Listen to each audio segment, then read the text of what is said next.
Do you have trouble with drawing anatomy and drawing bodies? Then I think this might be the video for you. My name is Lux, and I am an artist who loves to draw bodies and loves to draw anatomy. It's always been my favorite thing to do, but just because it was my favorite thing and still is, that doesn't mean that I've always been good at it. In this tutorial, I'm going to show you exactly how I draw bodies digitally, but I'm going to be doing it step by step. I'm not going to be going into a lot of depth about actual physical features and things like that, more just the overall structure of how a body is typically found. This works whether you're a beginner or you're self-taught, or maybe you know how to draw and you just want to brush up on some things. It works for everybody. Quick disclaimer, there's no right or wrong way to draw a body. You can draw a body however you want and however you see fit, and what works for you works for you. This is just what works for me and what's helped me learn how to draw bodies. Oh, also, I'm not going to be talking about muscles. I think I might show a little bit of it, but I don't know that stuff off the top of my head, so I'm not going to talk about it. The general shape of the body can be broken down pretty simply. It's a circle for the head, a oval for the torso, and a square for the pelvis. So I start with a circle for the head, and then I go down to make an oval that has a bit of a chunk taken out at the bottom. That represents the rib cage. That's the rib cage in the body, and depending on how you angle that, that tells what direction your character or whatever you're drawing is going to be facing. Next is the pelvis, and I draw this as more of a square / triangle shape. I kind of make room for the joints, if you could say that.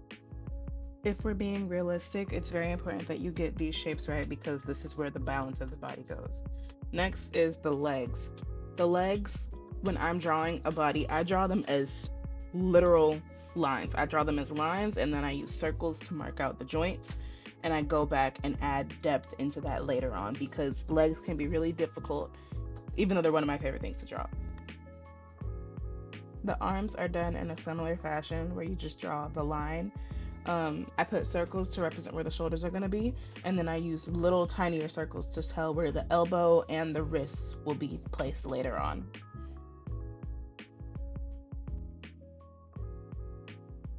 All I'm doing right now is just fixing up some of the things that I drew. I feel like I drew the shoulders really close to the torso, and I didn't give the joint space to move around. So make sure that they have wide enough shoulders so it's correct. And I also made the torso just a little bit longer because I felt like it was really short.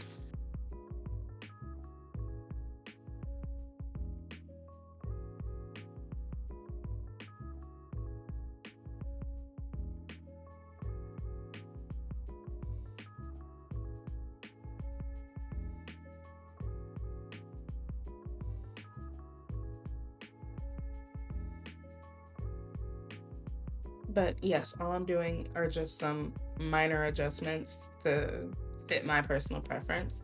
So that's all. Now onto the neck and shoulders. So there's a muscle, I'll look it up. There's a muscle, and that is pretty much what connects the neck and the shoulders together. Now, I know I said I wouldn't talk about muscles. I noticed that more muscular people tend to have that muscle a lot more defined.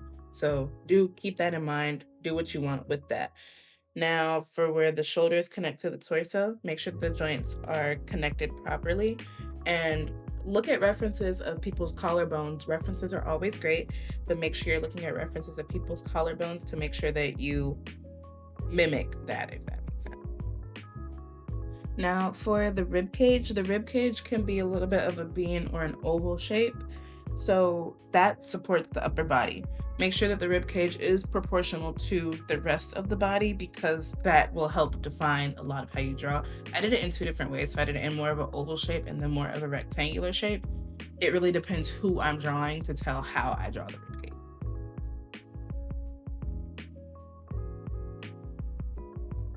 A little bit of stuff about the waist. The waist is typically the narrowest part of the torso, and it does a lot of help in defining the body's shape.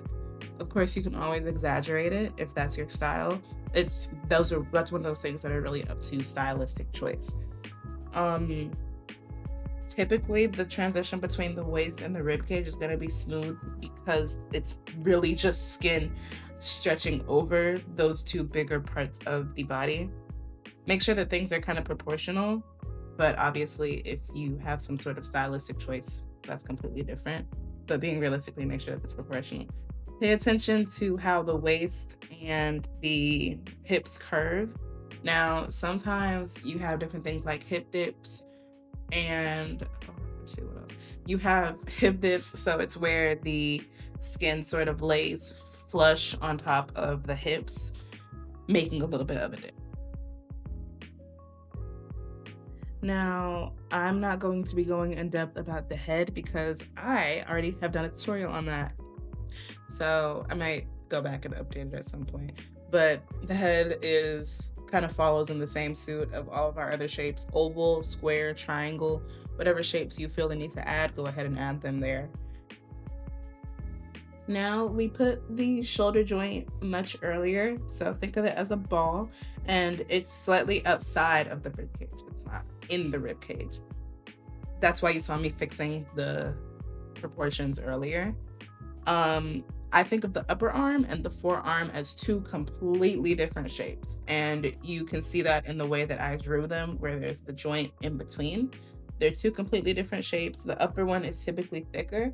That's where more muscle is, I think. And the forearm tapers down into the wrist, so it's a lot smaller.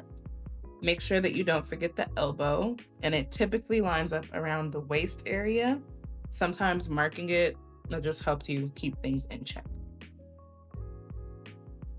Now, the arm itself is not a straight figure. Honestly, none of the human body is straight. Now that I think about it, there's a lot of curves, and you see that a lot within arms, especially in arms that tend to be more muscular. So, I mean, if you want to make it straight, do that, but I find drawing muscles and different things like that really fun.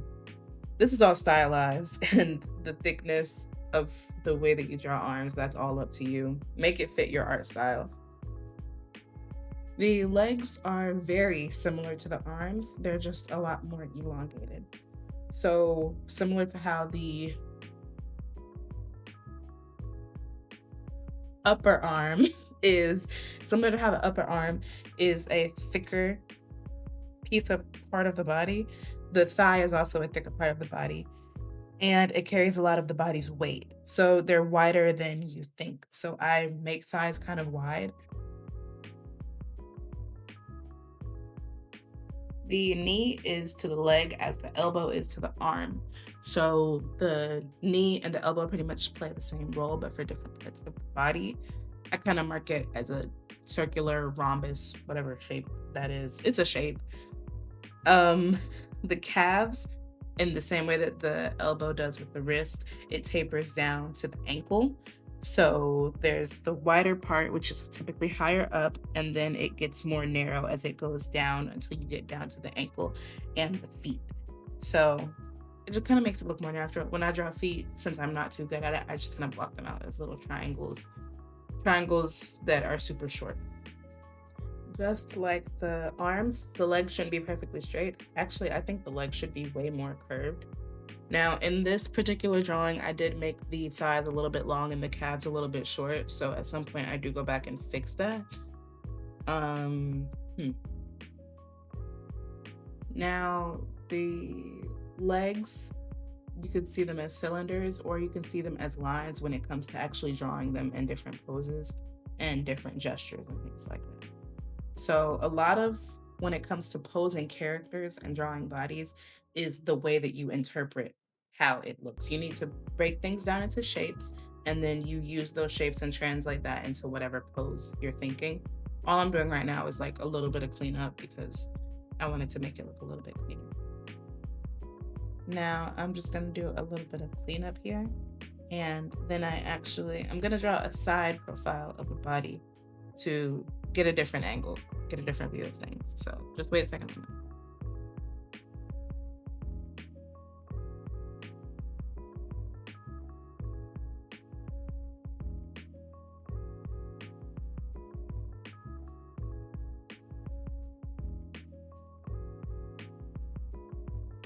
Now, the side of the body is going to be very similar. You draw out your head, which I do it as more of a rectangular shape from the side, and then you draw your torso, which is, in my opinion, more of an ovular shape from the side. Is ovular a word?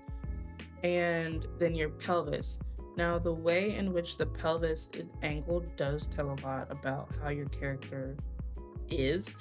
If their pelvis is a lot more upturned, then it kind of makes it look like they have a much better posture compared to somebody who's might be kind of slouching. It makes it look like they slouch a lot.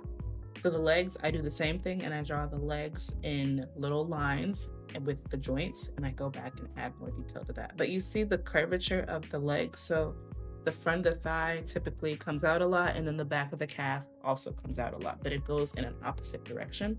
So it's a like swoop, it's a swooping kind of shape.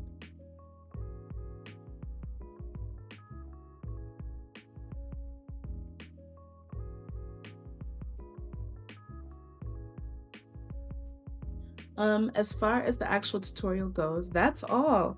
That's how I draw bodies. It's just shapes. And if you get a good foundation on how to draw shapes, then it shouldn't be too much harder for you to learn how to draw bodies.